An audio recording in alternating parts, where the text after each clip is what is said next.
Elección Presidencial Estados Unidos 2020.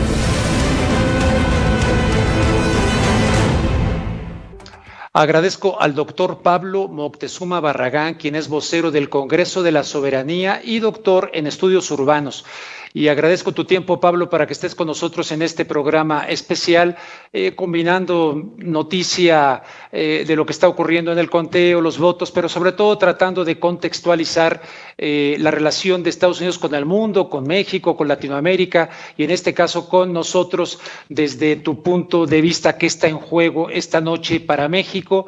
¿Debe ganar uno? ¿Nos beneficia Trump? ¿Nos beneficia Biden? ¿Nos va mal con los dos? ¿Cuál es tu opinión? Bueno, hay un actor que es muy, muy importante, que es el pueblo de Estados Unidos y que está fuera de todo el interés mediático.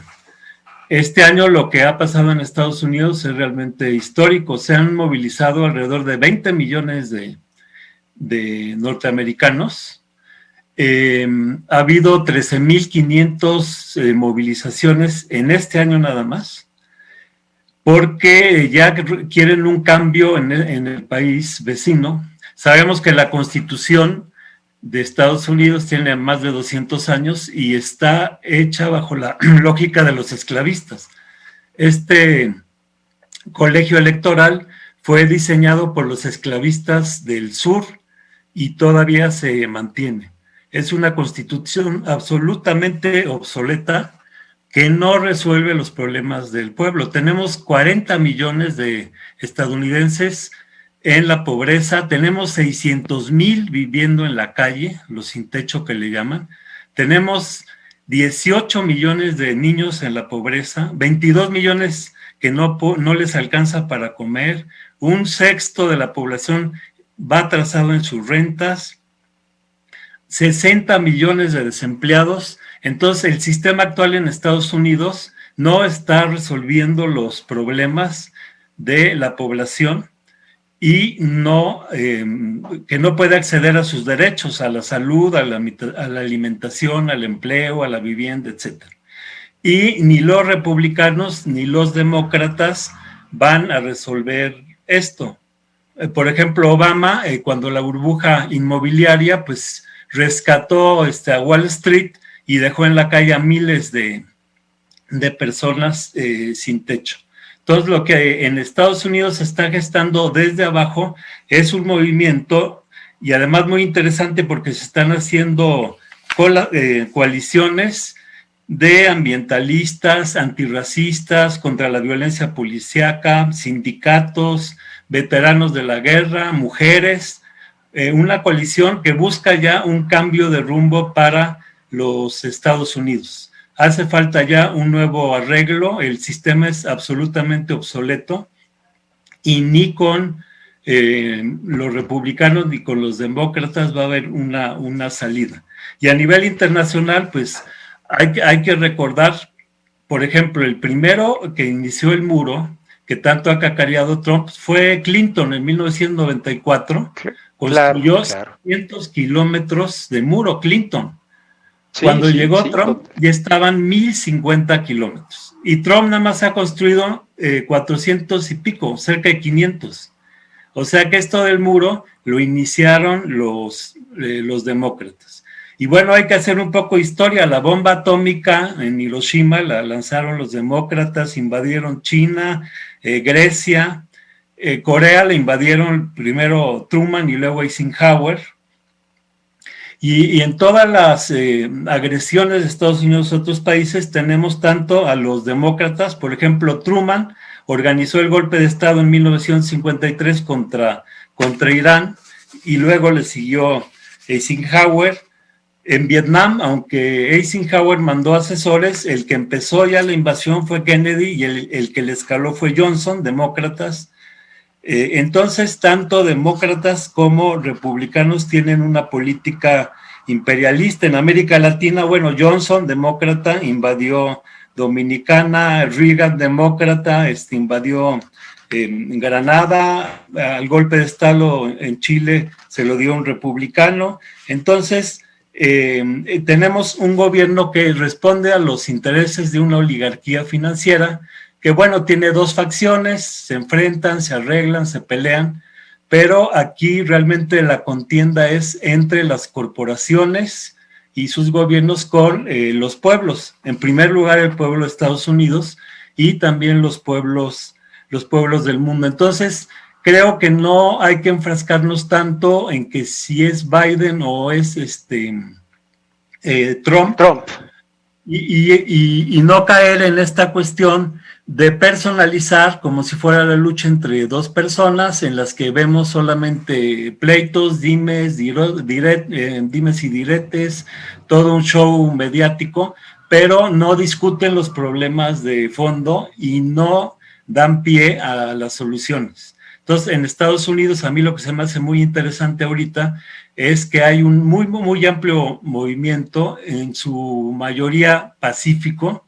Son unos cuantos provocadores y alguna gente desesperada las que efectúan actos violentos, y ese movimiento lo que busca es un nuevo arreglo para que haya realmente democracia en Estados Unidos y se haga la voluntad popular, porque ahorita, por ejemplo, tenemos el caso de que tenemos dos candidatos, uno de 74 años, otro de 78, y que pues mucha gente no quiere a ninguno de los dos, y no hay la posibilidad de que haya candidatos que surjan desde abajo con personas que sí están enfocándose en organizar una discusión colectiva que lleve a un cambio en Estados Unidos después de más de 200 años.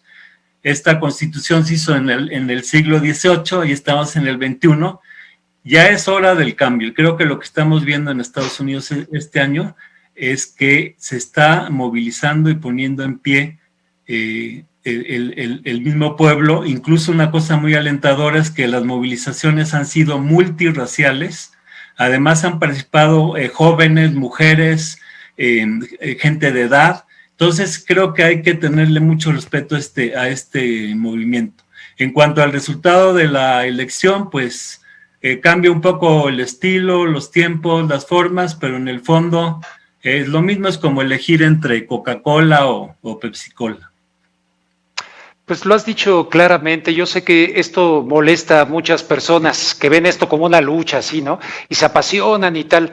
Y bueno, la primera víctima de una guerra es la verdad. La primera víctima de una elección también es la verdad. Hay un libro maravilloso que se llama The Best Democracy Money Can Buy, la mejor democracia que puede comprar el dinero. Y resulta que el dinero, pues muchas corporaciones financian a unos, financian a otros, y verdaderamente es lo que vienen protegiendo. Me recordaste mucho a Howard Zinn, el autor de ese libro maravilloso de A People's History of the United States. La otra historia de los Estados Unidos es como se tradujo al español, porque te fuiste al gran protagonista, que a fin de cuentas es el pueblo norteamericano, y poco a poco le han ido robando muchas cosas, y han sido las primeras víctimas de este establishment, que no sé que esto no gusta a muchas personas, pero no creo estar mintiendo, Pablo. Claro, y como decía, son las elecciones del dinero. Este año se van a gastar 14 mil millones de dólares en la elección. A principios de siglo se gastaban 1,000 millones, en la elección pasada fueron 13,500 y ahora ya son 14 mil millones de dólares. Entonces, pues gana las corporaciones que más invierten. Y si invierten es pues porque van a sacar grandes ganancias. Desgraciadamente estas ganancias se van mucho a la industria bélica. Estamos viendo que Estados Unidos se mete constantemente en guerras. Aquí también, bueno, los demócratas, Obama, el premio Nobel de la Paz, pero de la paz. Pues, en la invasión a Irak, Afganistán, en Libia, en Siria. Bueno, sobre todo para él Libia y Siria, y luego sí, porque con la de Irak, él se eligió gracias a una retórica de que no a la guerra de Irak. Yo lo entrevisté, así me dijo, pero resulta que continuó con esa guerra, la de Afganistán, Pakistán, bombardeando con los drones, y luego la situación en Libia. Y luego la situación en Siria, tremendo, de una reverenda hipocresía. Pero en fin, oye, te quiero pedir que vamos a sumar a la conversación a Marco Teruggi. Marco Teruggi es un analista latinoamericano con la visión. No, entonces a ver si le vas llamando, mi querido productor, y también de una vez a Tamara, ¿no? Para sumarla a la conversación junto con Pablo Moctezuma Barragán. Si quieres, vamos a hacer una pausa y en la pausa vamos al corte y regreso contigo, Pablo Moctezuma. Aquí queremos un poquito que la gente, más allá de hacer un espectáculo noticioso de los conteos del colegio electoral y mire por aquí, estamos en Washington, queremos reflexionar la relación del mundo, porque pues a fin de cuentas con los Estados Unidos. Regreso con Pablo Moctezuma Barragán y nuestros otros invitados. Elección presidencial Estados Unidos 2020. Javier Oliva, Pablo Moctezuma Barragán, ¿están por ahí? ¿Ricardo? Sí, cómo no. Mira, aquí ya lo tenemos. Mira, Pablo, les presento. Pablo Moctezuma Barragán, Javier Oliva. Javier, gracias por aceptar la invitación. ¿Tienes alguna expectativa con respecto a la decisión electoral de esta noche? Bueno, si la tenemos esta noche, respecto al tema de seguridad, México-Estados Unidos, teniendo en cuenta aquello del ASPAN, Alianza para la Seguridad y la Prosperidad de América del Norte, que no sé qué quedó de ella. Bueno, no solamente eso, sino también la iniciativa Mérida prácticamente está en una situación estática donde no se ha desarrollado, y sí creo que también en lo que hace a las relaciones en términos de las operaciones interagenciales, después de la detención, desde mi punto de vista no justificada, del general Cienfuegos, estamos en un punto muy bajo de colaboración, de intercambio de información entre las agencias civiles de México y Estados Unidos. Sí me parece que una reelección del presidente de los Estados Unidos podría profundizar este desentendimiento y que llevaría a una situación en donde, sobre todo en la seguridad en la franja fronteriza, pudiera agudizarse. De tal manera que a pesar de los pronósticos y los análisis de muchos colegas, sobre todo aquí en México, respecto de que sería una mejor relación en materia de seguridad con el presidente Biden, sí creo que habría que analizar cuáles han sido las tendencias en estos 4 años con el actual inquilino de la Casa Blanca. Y en esos términos, sí me parece que un escenario de la reelección implicaría, sobre todo en lo que varios analistas bien informados en las últimas semanas han señalado como un grupo de abogados muy importante, alrededor de 100 representantes de bufetes especializados en temas de seguridad y de relaciones transfronterizas y comerciales, también por supuesto la detención de García Luna. Es decir, tenemos varios elementos donde la situación en esa materia, al menos podríamos decirlo de manera muy pausada, se han tensionado. Ese sería mi primer comentario. Pablo Moctezuma Barragán, ¿qué opinas de lo que nos comenta Javier Oliva? Bueno, yo veo que hubo un proceso muy, muy peligroso, y fue sobre todo con Obama y Hillary Clinton. Después de la iniciativa Mérida se dio una integración militar ya tremenda. Estaban todas las agencias en el gobierno de Calderón actuando en México como perros por su casa. Hubo maniobras conjuntas de la Armada, hubo hasta incursiones del Ejército de Estados Unidos en Tamaulipas, una base militar que inauguró el embajador de Estados Unidos, bueno, le llaman Academia de Formación Policiaca en San Salvador, Chachapa, pero que no es más que una base donde operan las agencias y el Ejército de Estados Unidos. Entonces, realmente se cedió muchísimo en cuanto a soberanía territorial con los gobiernos de Calderón y de Peña. Peña fue más discreto, pero el proceso siguió avanzando. Entonces, yo veo muy bien que el presidente tenga esta actitud de defender nuestra soberanía y sí guardar distancia de incursiones en nuestro territorio de agencias estadounidenses. Creo que por eso existe esta tensión, porque antes pues ellos estaban aquí como dueños del negocio, y eso va absolutamente en contra de nuestra independencia. creo que aquí en México pues se han cambiado las cosas con este gobierno que no es entreguista como sí lo fueron Peña y Calderón. Javier. Sí, gracias. Y quiero darle también un saludo a Pablo Moctezuma, me da gusto volver a coincidir con él en estos foros. Sí creo que en esos términos también el establecer, y coincido con el doctor Moctezuma Barragán en el sentido de establecer ciertos límites y precisiones. Es cierto, coincido, hay que recordar que la iniciativa Mérida es una imposición del gobierno estadounidense, una cesión del entreguismo del entonces presidente Felipe Calderón para instrumentar un sistema penal acusatorio que lamentablemente no ha dado los resultados que se esperaban.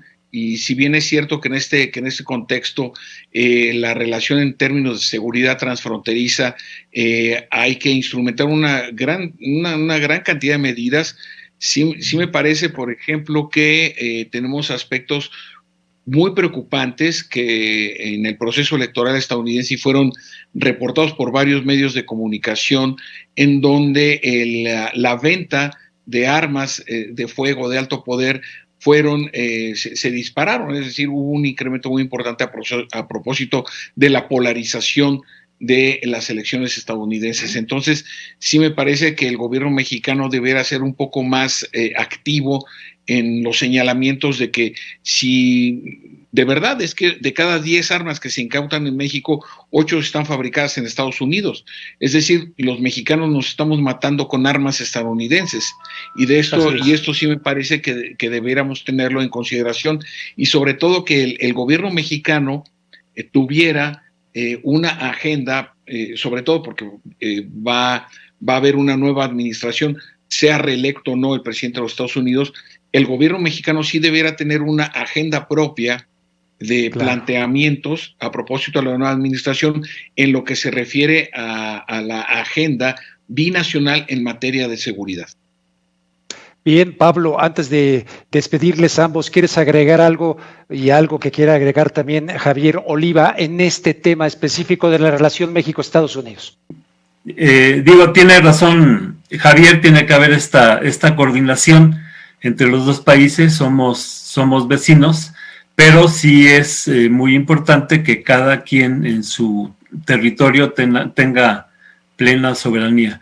Y por parte de México sí se tiene que demandar que se controle este ingreso masivo de armas.